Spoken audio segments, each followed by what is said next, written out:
Hi there and welcome once again to SLJ.com. I'm Jeff Hastings and I want to talk about interactive whiteboard technology. It's about 20 years old now, and these days you don't necessarily have to buy an interactive whiteboard to have an interactive classroom. I'll show you what I mean. There are lots of new solutions coming out, and this is one of the newest. It's right above my head.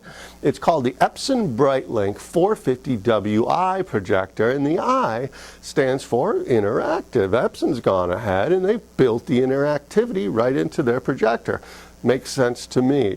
It's currently available to educators for a special price of $1,799. First of all, I want to point out that you might notice that the image that we're looking at here is not quite perfectly rectangular. If you're noticing, it looks a little skewed. Well, it is.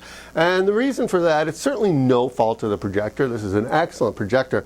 But what I've got here, where this would be a permanent installation in real life, this is right now on it's on a demo stand, and the demo stand's a bit flimsy. So the projector isn't perfectly squared up to the surface I'm projecting upon. And what I'm projecting upon here, this isn't an interactive whiteboard at all. This is just a piece of cheap foam core. So it's on a kind of flimsy piece of foam core, but it works pretty well. And you know, I should point out that that's one of the beauties of having the interactivity in the projector itself, is that you can use existing parts of your classroom as your interactive space too.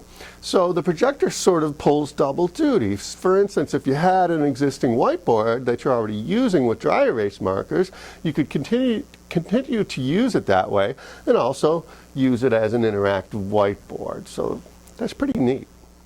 Okay, before we talk about how the interactivity works, let's just cover the basic specs of this projector. This is an ultra short throw projector, as I said. That means you mount it above the surface you're projecting upon, and you can mount this unit as close as 2.8 inches away from the surface you're projecting upon. The advantage of that proximity, pretty obvious. First of all, your presenter's not working in the glare of a projection lamp. And the other thing is that you don't cast nearly as many shadows as you would with a conventional setup when you're using an ultra short throw projector.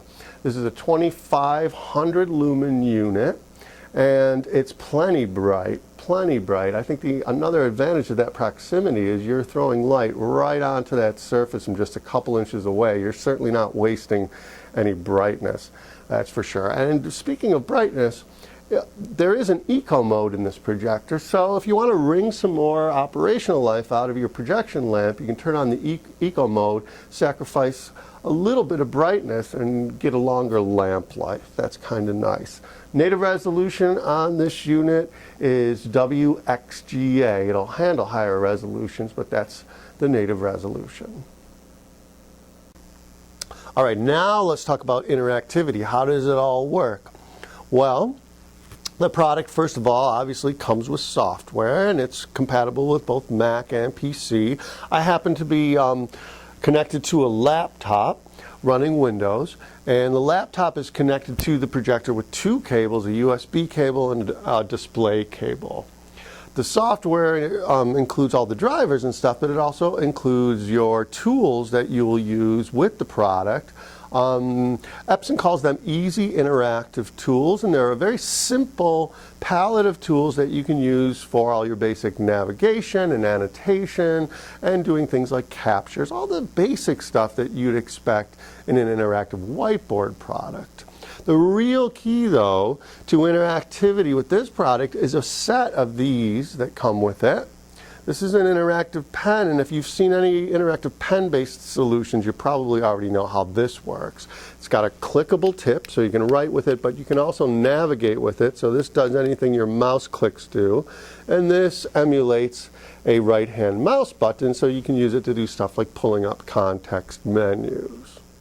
So I can use my pen for navigation. I can also use it to annotate over web-based content like this, or I can also use it to annotate over my favorite applications. It works with most anything. If I want to too, and I want to use it like a standard whiteboard, I can just go into virtual whiteboard mode. and select my tools, and I can use it just like a standard whiteboard. Let's get a marker up there.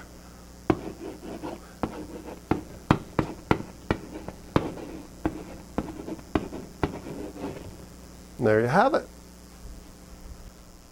The Epson BrightLink 450 WI. If you'd like full details on the product, consider visiting this URL. For SLJ.com, I'm Jeff Hastings. I'd like to be the first to wish you a great summer, and I hope you join me again. I'll be here all summer long, so join me next month right here on SLJ.com.